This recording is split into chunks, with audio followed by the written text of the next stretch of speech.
Aujourd'hui, je tente mon premier pain à la farine d'épeautre.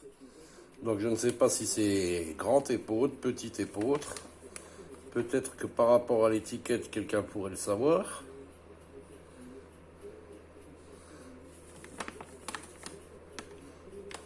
Donc on verra bien ce que ça va donner. J'ai utilisé uniquement cette farine.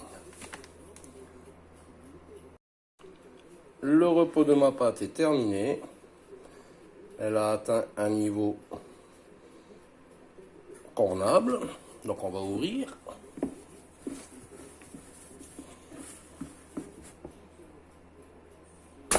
Dégazage.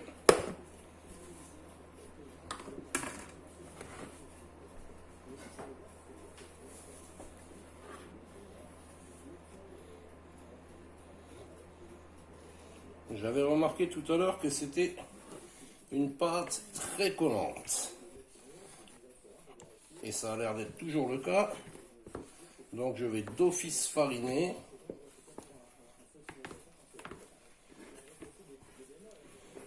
Je vois que c'est une pâte très collante et qui va être aussi tombante.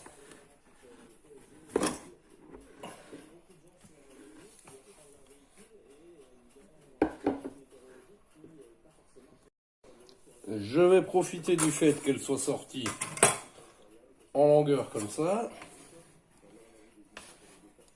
Ah oui, ça colle énormément, beaucoup plus qu'avec les farines que j'utilise habituellement. Donc là, j'hésite pas.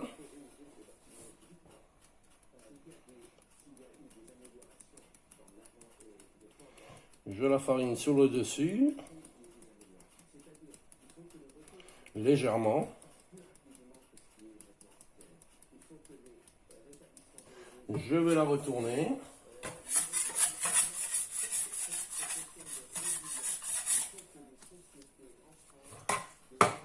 Je vais fariner l'autre face.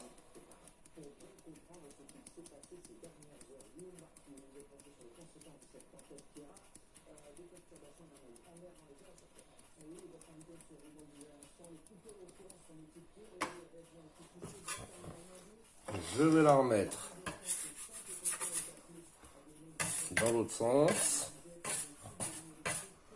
Vous voyez, elle est déjà tout en longueur, c'est bien, ça m'arrange.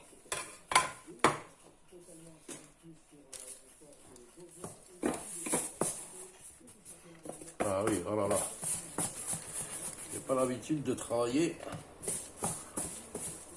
ce type de pâte. On va dire que c'est comme si j'avais mis un fort taux d'hydratation dans les farines que j'utilise habituellement. Voilà, ben je dirais presque que là j'ai fini. Je vais quand même par précaution glisser de la farine sous le pain pour éviter que ma pâte colle sur mon papier sulfurisé après. Et qu'il explose sur les côtés à la base. Donc on pourrait penser que je mets beaucoup de farine, mais en fait pas du tout. Regardez, ça fait des petits grumeaux. Ça aussi c'est pas habituel.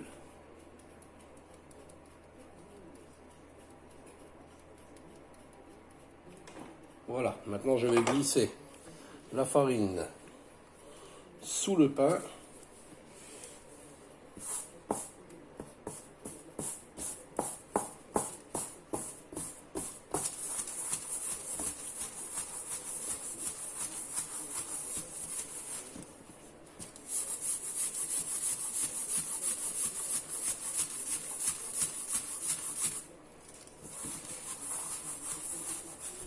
Vous voyez, ça glisse tout seul maintenant sur le plan de travail.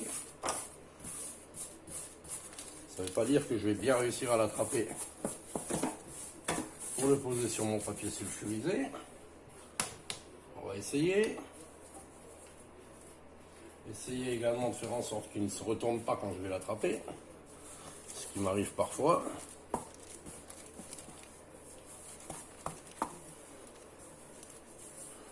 il s'allonge tout seul. Hein.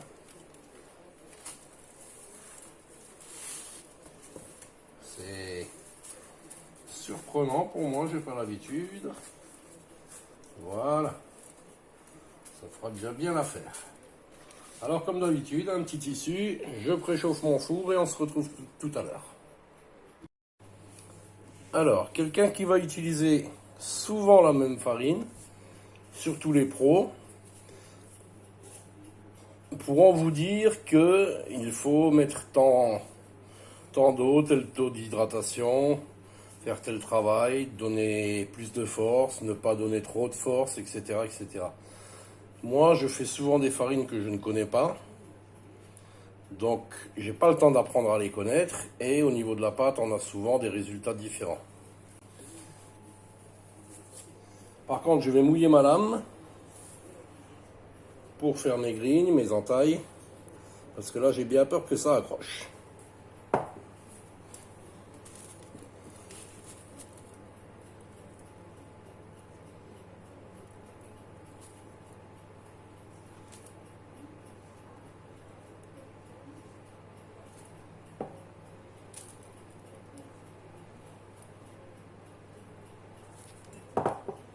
Voilà, je vais le retourner parce qu'au démarrage de l'entaille, je trouve que c'est pas assez profond. Vous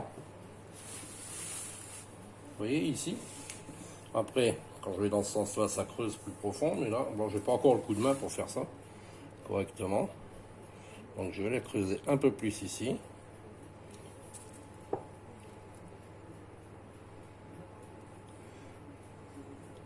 Voilà, et on verra bien ce que ça va donner.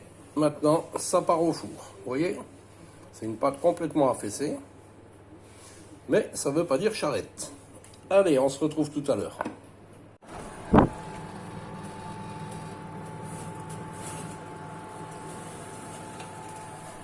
30 minutes de cuisson. Mes grignes sont loupées. C'est pas un drame. On se retrouve dans 1 heure quand il aura bien refroidi pour le couper, le goûter, l'examiner. À toutes. Le pain a refroidi pendant 1 heure. Donc comme vous pouvez le voir, mes grignes sont dans les choux. Mais c'est pas grave.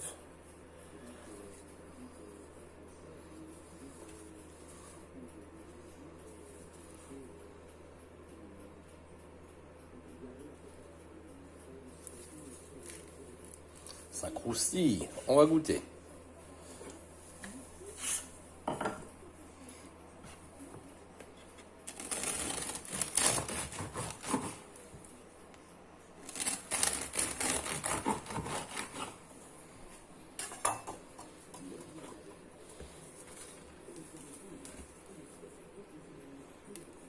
C'est pas vilain.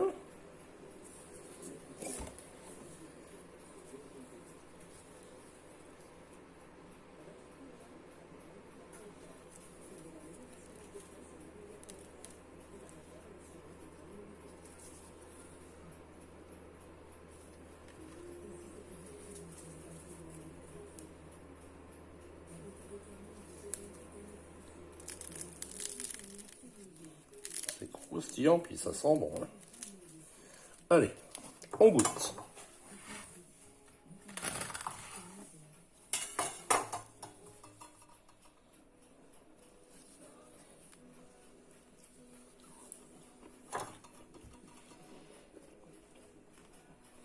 J'aime beaucoup.